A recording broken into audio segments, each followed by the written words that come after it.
প্রশ্ন থাকবে যে কোনো বৃত্তি পরীক্ষায়। আছে পরমাণুর গঠন। এই অধ্যায় থেকে মেইন টপিক সমূহ কি, আমরা কি কি টপিক করলে এই অধ্যায়ের যাবতীয় বিষয়গুলো আমরা ভালোভাবে বুঝতে পারবো, তাই না? এখানে দেখো আমাদের মেইন টপিক কি, অধ্যায়ের মেইন টপিক হচ্ছে পরমাণুর ধারণা বা পরিচিতি। তোমাকে আগে পরমাণু সম্পর্কে ধারণা নিতে হবে। পরমাণু সম্পর্কে কি নিতে হবে? ধারণা নিতে হবে, এর পরিচয় জানতে হবে। তারপর হচ্ছে আমাদের 2 নম্বর টপিক পারমাণবিক সংখ্যা, ইলেকট্রন সংখ্যা, ভর সংখ্যা। 3 নম্বরে আছে আইসোটোপ। 4 নম্বর পরমাণুর ইলেকট্রন, প্রোটন, নিউট্রন সংখ্যা নির্ণয় করা শিখতে হবে। এখানে কিছু ম্যাথ আছে। পরমাণুর ইলেকট্রন বিন্যাস ও ডায়াগ্রাম। তারপরে আছে টুইন স্কয়ার নিয়ম, ক্যাটায়ন, অ্যানায়ন, আয়নিক বন্ধন, আইসোটোপের ব্যবহার। লাস্টে তোমাদের এই সবগুলো টপিক করানোর পরে লাস্টের টপিকে আমি কি লিখছি দেখো তো, এক্সাম ক্লাস সলভ ক্লাস। অর্থাৎ তোমাদের এই টপিকগুলো সম্পূর্ণ করানোর পরে তোমাদের এই টপিকগুলো শেষ হইলে আমরা কি করব, এই অধ্যায় থেকে একটা এক্সাম দেব। এক্সাম দেওয়ার পরে আমরা এই প্রশ্নের সলভ ক্লাস দেব, ঠিক আছে? তো আমরা আজকে শুরু করব হচ্ছে আমাদের টপিক নাম্বার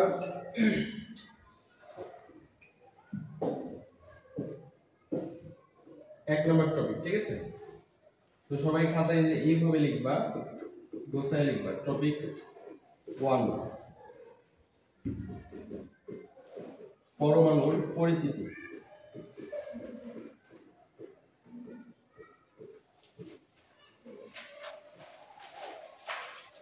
পরমাণুর পরিচিতি। পরমাণুর পরিচিতি বলতে কি বোঝাচ্ছে আসলে? আসলে পরমাণুটা কি, এর পরিচয় দাও। আমাদের এই ষষ্ঠ অধ্যায়ের তোমাদের বইয়ে এখানে কি লিখছে আমরা এটি একটু বোঝার চেষ্টা করি, তারপরে আমি তোমাকে এখানে আমার মতো গোছায় লিখে দেবো। ওকে, প্রথমে পরমাণুর ধারণা বা পরিচিতি, এর বিকাশ বা গঠন, এইটা সম্পর্কে কিছু রিডিং পড়া লিখছে। জাস্ট 2 মিনিটের ভিতরে আমি পড়ে তোমাদেরকে একটু শোনাচ্ছি। তোমরা জানো যে পদার্থ ক্ষুদ্র কণা দ্বারা গঠিত। পদার্থ কি কণা দ্বারা গঠিত? ক্ষুদ্র কণা দ্বারা গঠিত। এই ক্ষুদ্র কণা 2 রকমের। এই ক্ষুদ্র কণা কয় রকমের? 2 রকমের। প্রত্যেকটা পদার্থ অসংখ্য ক্ষুদ্র ক্ষুদ্র কণা দ্বারা গঠিত। এই কণাগুলোকে বলা হয় অণু এবং পরমাণু। এখানে এই কথাটাই বলছে যে তাহলে আমাদের একটা পদার্থের ভিতরে কয় ধরনের কণা থাকে? 2 ধরনের। একটা কণার নাম হচ্ছে অণু, আর একটা কণার নাম পরমাণু। এদের অধিক পরমাণু পরস্পরের সাথে যুক্ত হয়ে অণু গঠন করে।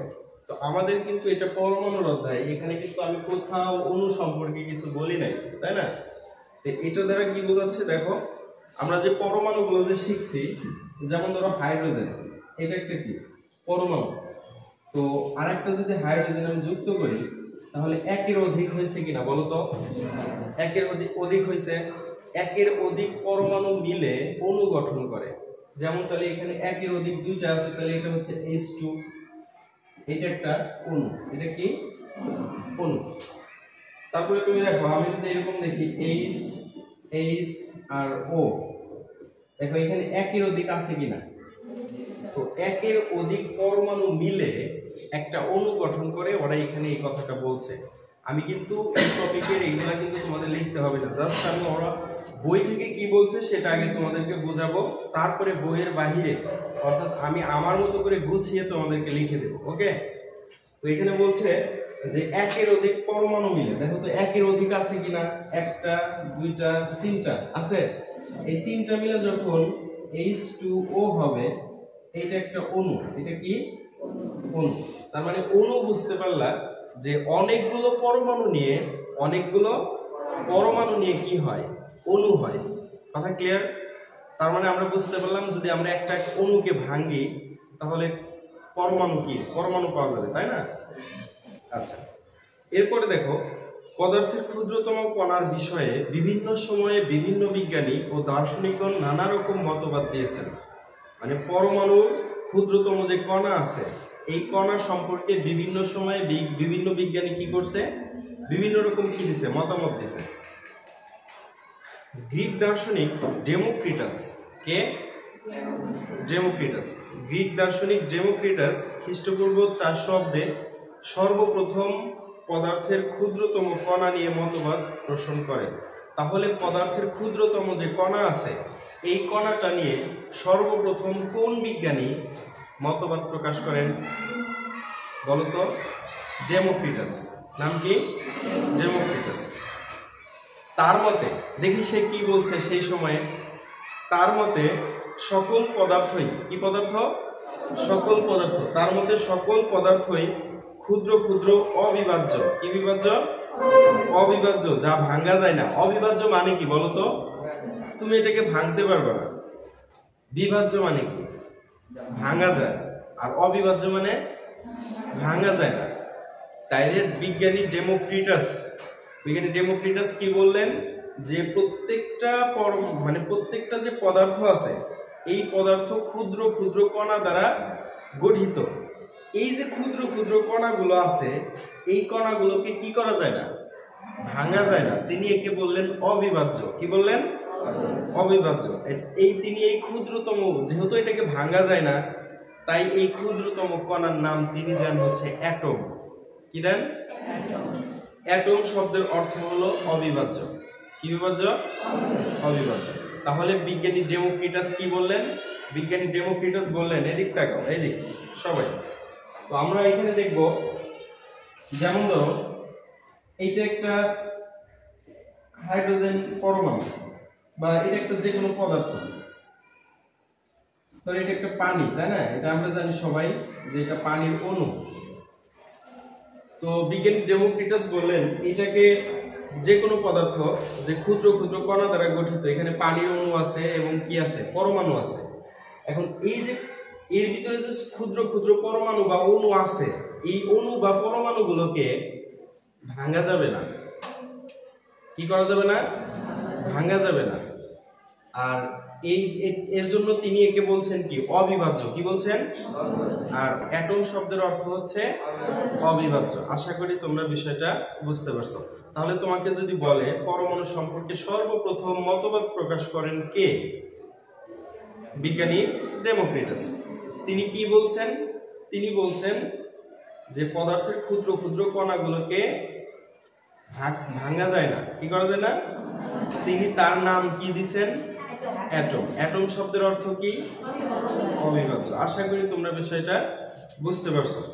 যদি কারো কোনো প্রশ্ন থাকে করতে পারো, ঠিক আছে? ডেমোক্রিটাস কিন্তু দার্শনিক ছিল। কি ছিল? দার্শনিক। তো দার্শনিক ডেমোক্রিটাস যখন মতবাদ প্রকাশ করলেন, তারপরে আরো দুইজন ব্যক্তি। কয়জন ব্যক্তি? এই দুইজন ব্যক্তির নাম হচ্ছে প্লেটো এবং অ্যারিস্টটল। তাদের মতামত হচ্ছে ওই যে ডেমোক্রিটাস যেটা বলছে সেটার সাথে তারা একমত না। ডেমোক্রিটাস কি বলছে বলতো? ডেমোক্রিটাস বলছে যে ভাঙা যায় না। পদার্থের যে কণাগুলো আছে, ক্ষুদ্র ক্ষুদ্র কণা, এই কণাগুলোকে কি করা যায় না? ভাঙা যায় না। তিনি যে এই কথাটা বলছে, বললে পারে ওই সময়ের আরো দুইজন বিজ্ঞানী, ওনারা বললো যে না, তার কথার সাথে আমরা একমত না। তাহলে এই দুইজন বিজ্ঞানীর নাম কি বলতো? প্লেটো এবং অ্যারিস্টটল।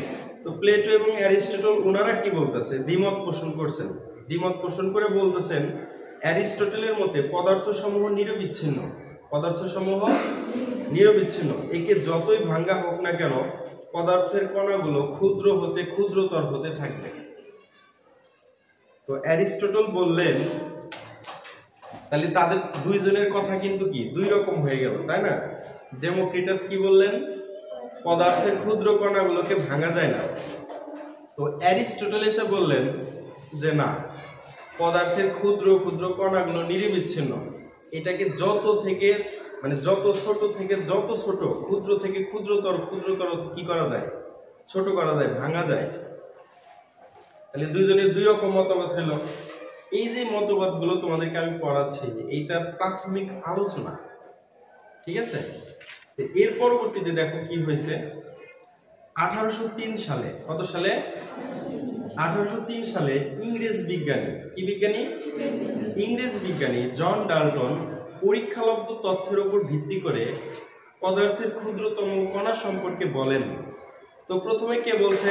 আবার একটু আমরা রিমাইন্ড করি। প্রথমে বলছে ডেমোক্রিটাস। কে বলছে? আচ্ছা, ডেমোক্রিটাসের পরে কে বলছে? প্লেটো এবং অ্যারিস্টটল। তারপরে কে বলতেছে? John Dalton. কে? John Dalton. তিনি বলতেছেন পরমাণু হচ্ছে মৌলিক পদার্থের ক্ষুদ্রতম কণা। পরমাণু কি পদার্থের ক্ষুদ্রতম কণা? বিজ্ঞানী জন ডাল্টন বলতেছেন পরমাণু হচ্ছে মৌলিক পদার্থের ক্ষুদ্রতম কণা এবং একে আর ভাঙা যায় না। তাহলে তোমরা বলো, প্রথমে যে বলছিল উনি কি বলছিল? ভাঙা যায় না। পরের দুজন এসে কি বলল? ভাঙা যায়। আবার লাস্ট যিনি বললেন তিনি এসে কি বললেন? ভাঙা যায় না। যদি আমরা একটু বোঝার চেষ্টা করি, বিল দিয়ে দিব, তাই না? আচ্ছা, তো আমাদের এই যে মতবাদগুলো, একজন বলতেছে ভাঙা যায় আর একজন বলতেছে কি ভাঙা যায় না। তো আমাদের এখানে মেইন বিষয় হচ্ছে পরমাণুকে, এখন আমি বলি, মানে বিজ্ঞানীরা তো অনেক মারামারি করলো, তাই না? এখন আমি একটু বলি, তোমরা একটু শোনো।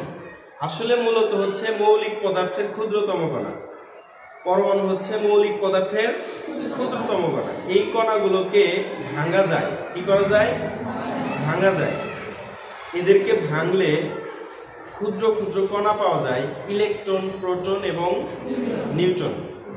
এই তিনটা কণিকা ব্যতীত আরো অনেক কণিকা পাওয়া যায়। তার মানে পরমাণু কি? বিভাজ্য। পরমাণু বিভাজ্য। তাহলে কিন্তু তোমাদের বিষয়টা তোমরা বুঝতে পারলা যে একটা পরমাণুকে ভাঙা যায়, ভাঙা যায় না, এই বিষয় নিয়ে বিজ্ঞানীরা কি করলো? মতবাদ করলো, তাই না? কিন্তু পরবর্তীতে আমরা কি বুঝতে পারলাম যে আসলে মূলত হচ্ছে পরমাণুকে কি করা যায়? ভাঙা যায়। পরমাণুকে ভাঙলে কি পাওয়া যায়? Electron, proton, neutron. এছাড়া আরো অনেক কণিকা আছে যেগুলো তোমরা উপর ক্লাসে গেলে শিখতে পারবে। তো তোমরা হচ্ছে এই পৃষ্ঠা তোমাদের পড়া থাকলো, এক পৃষ্ঠা পড়া থাকলো, ঠিক আছে? এই এক পৃষ্ঠা সুন্দরভাবে পড়ে আসবা। যদি কোনো লাইন বুঝতে না পারো, আমি এগুলো আসলে তোমাদের ওইভাবে রিডিং করা দিচ্ছি, বুঝছো? বাড়িতে একটু করে একটু রিডিং করে দেখো এখানে কি বলছে। আমি এগুলো তোমাদেরকে বুঝিয়ে বুঝিয়ে পড়াবো, ঠিক আছে? তো সবাই বাসায় এগুলো একটু পড়ো। আর এই যে টপিকগুলো, প্রত্যেকটা টপিক অনুযায়ী তোমরা পড়ার চেষ্টা করবে। আমরা কিন্তু এখানে এক নাম্বার টপিকে কিন্তু আমরা কিছু লিখি নাই, এগুলো এখানে তোমাদেরকে লিখে দেওয়া হবে, বুঝছো?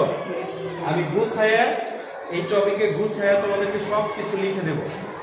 ওকে, আচ্ছা, ভালো থাকো।